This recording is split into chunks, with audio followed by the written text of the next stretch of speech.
Salut, ici les éditions Michel Quintin et toute l'équipe vont vous présenter en rafale les nouveautés à venir cet automne. Abracadabra, un album hors série qui a été illustré par Geneviève Viel-Tachereau et écrit par Éric Pellado. Je vous présente aussi le troisième album de la collection Milou, qui s'appelle La Bougeotte rigolote, qui a été écrit par Milou et illustré par Mathieu Benoît. Le troisième tome de la série La ferme de la Haute-Cour, Le cochon qui voulait dire non, par Karine Paquin et illustré par Laurence Deschassés, également par Karine Paquin. De la collection San Pedro, le deuxième tome, San Pedro et la boîte magique, illustré par Mylène Villeneuve. Voici le troisième titre de la collection La Petite Dragouille, Sur la trace des dinosaures, de Karine Toteau et Maxime Cyr. Le deuxième tome de Gibi le super bébé, Le masque de la forêt, illustré et écrit par Sampar. Également, Multimax, le premier tome, Multimax contre les zombies, par Freg et Alain M. Bergeron. La Rose Ciel 2 par J.P. Perrault et Les Nouvelles Aventures de Gargouille 4, Frisson à Givreville par Tristan Demers et Michel Grand. Dr. Hit, le deuxième tome, La Grande Faucheuse, de Freg et Michel Quintin. Le premier tome de la nouvelle collection L'Histoire du cinéma en BD, l'image en mouvement de Philippe Lemieux et Gary, ainsi que le troisième Labora de Richard Valran, La tête dans le formol. Petit scoop, les deux rats qu'on a connus dans le magazine Curium seront les mascottes de la Foire internationale Jeunesse du livre de Shanghai pour un concours d'illustration. La troisième édition spéciale de la collection Les Dragouilles à l'école, écrit par Karine Gotto et illustré par Maxime Cyr. Et le 74e de la collection Savais-tu les koalas par Alain M. Bergeron, Michel Quintin et Sampar. Je vous présente deux romans. Le troisième titre de Magali, Magali présidente de classe dans la série Mégadio, qui n'est pas celui-ci, de Yvan Demuy et Jean Morin.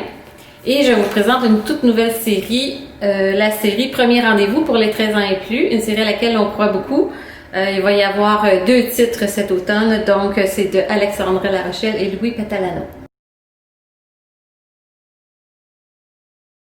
Eh bien, bonjour tout le monde. Je suis très heureux de vous parler ici. Je m'appelle Alain M. Bergeron, je suis auteur jeunesse.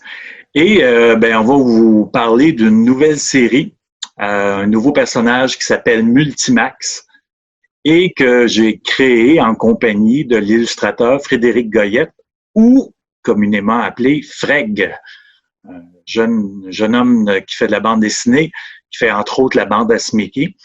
Et ça faisait plusieurs fois que je voulais travailler avec lui.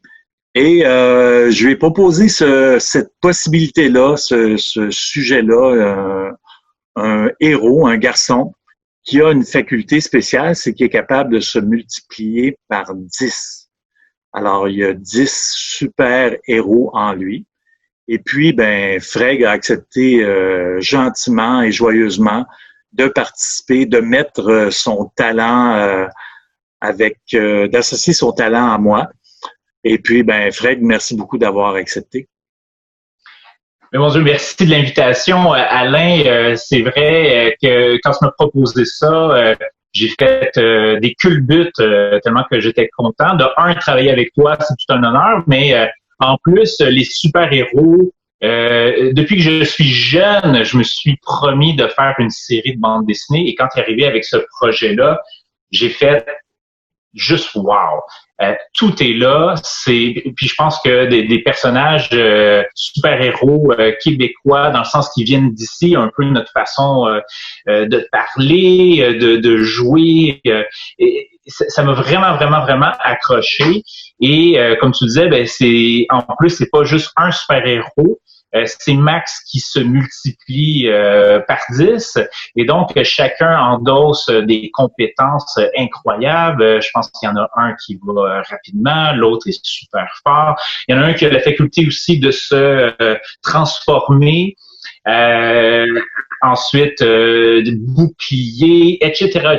Donc, ils ont tous une faculté incroyable qui fait qu'on va dans toutes les directions possibles et qui sont capables de défier des super vilains avec de sombres plans. dont entre autres un fleuriste qui a une fleur spéciale, c'est-à-dire que le parfum transforme les êtres humains en zombies, d'où le titre du premier livre, Multimax, contre les zombies. Et on a des histoires de zombies avec des super-héros.